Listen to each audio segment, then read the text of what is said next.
Hi everyone, my name is Alex. Today I'm going to be trying the Ordinary UV Filters SPF 45 Serum. This product retails for $19. Really excited The Ordinary has brought back their sunscreen formulation. I never tried out their old one. I just remember the white cast videos that I was seeing from those were quite crazy. So I'm excited that The Ordinary has taken a more lightweight and chemical filter approach. I feel like mineral sunscreens are more difficult to formulate with. Both chemical and mineral filters have their perks, have their pros and cons. Obviously, it's what works best for your skin. I am able to use American chemical filters, so I'm excited to see what I notice with it and also how it feels. Never got to try out the original, but I am hopeful that they have released a better formula with this product. This product is vegan, cruelty-free, fragrance-free, alcohol-free, and comes in recyclable packaging. This is an American chemical-based formula utilizing Homosalate, Octosalate, Octocrylene, and avobenzone. Pretty standard for an American chemical-based sunscreen. The full ingredients is left in the description, or you can click the link to go to their website to learn more about this product. The big things I'm going to be looking for with it include how does it feel, what finish does it leave on the skin, does it break me out or cause any acne. They claim this is non-comedogenic. I don't like that terminology because it implies it will work for everybody's acne. Non-comedogenicity is not foolproof, so I don't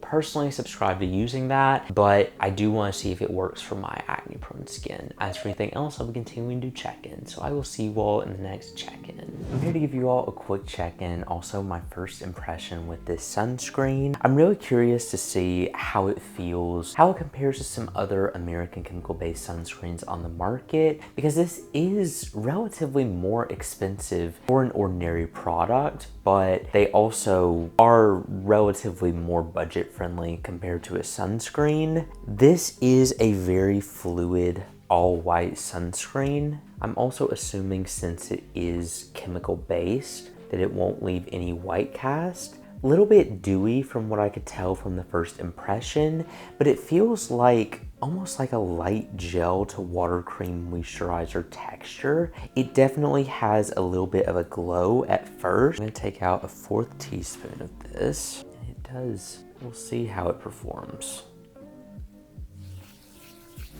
I won't be able to testify for a white cast with this, but I'm very hopeful. It smells like a typical American chemical-based sunscreen. I'm hoping it will dry down pretty nice because it is really dewy right now. I feel like it could be a little bit greasy for oily skin because on the hand, it didn't feel as heavy as it does on the face. It definitely feels extremely greasy, and I don't know.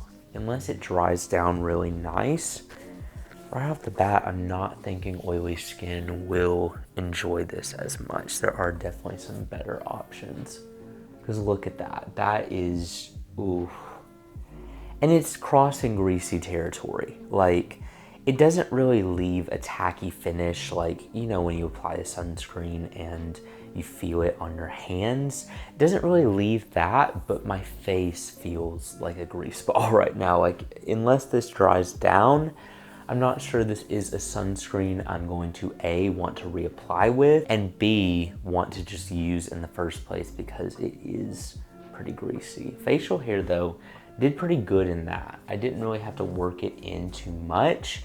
I also am not prone to experiencing stinging around the eyes, but I will see if I experience that with this product. It's a little greasy, I can't lie. I'm excited to see how it dries down and also if it breaks me out. So I will see you all in the next check-in. I'm about to give you all my final thoughts on this sunscreen. Some positives that I noticed included it didn't cause any acne, which was something that I was a little bit concerned about. And also it didn't leave a cast like their last sunscreen. I definitely can see some improvements from this formula from their last one, at least from what I was seeing from other reviews. However, my issue with this sunscreen lies in the finish. This was a very greasy, kind of heavy feeling sunscreen. It wasn't greasy in a way that it transferred, like when you hold your phone up to your ear and you just have half the sunscreen on your phone. Wasn't greasy in that way, more in how it dried down on the face and how it felt and looked after it did dry down. This was just, in my opinion, a more dry skin friendly sunscreen. Oily skin, I can guarantee you, are not going to like this product because it just left a heavier, more greasy finish. Because there are so many American chemical based options on the market, I wouldn't necessarily rule this product out,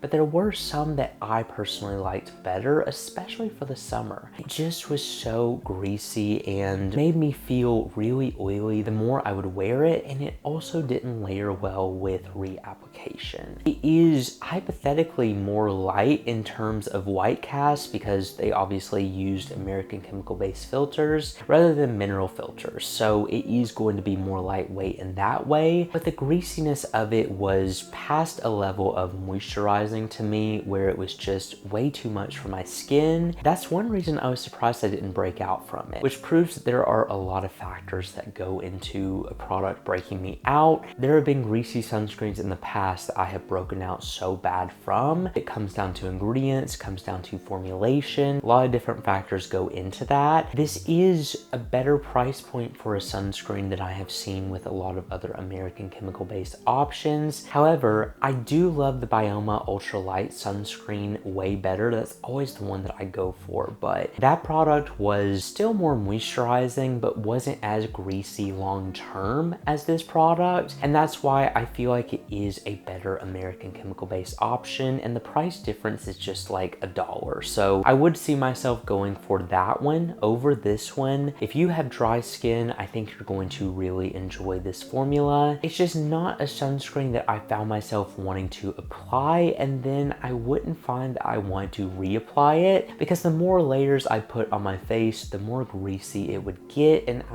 you lost me after that. I can say that it worked for my acne prone skin, so if you are dry acne prone, this may be a good option for you. The more you reapply, the more it just becomes more greasy, and I feel like oily skin is just not going to enjoy this formula. Not a bad product, just comes down to preference of finish, and it was just way too heavy for me. So I personally won't be repurchasing it. I see a need for this in some people's routines. If you like a more moisturizing sunscreen, to me, it just felt way too greasy. But anyway, thank you all so much for watching this video. If you enjoyed it and you want to see more like this, make sure you subscribe because I post new videos every week. I will see you all in the next review.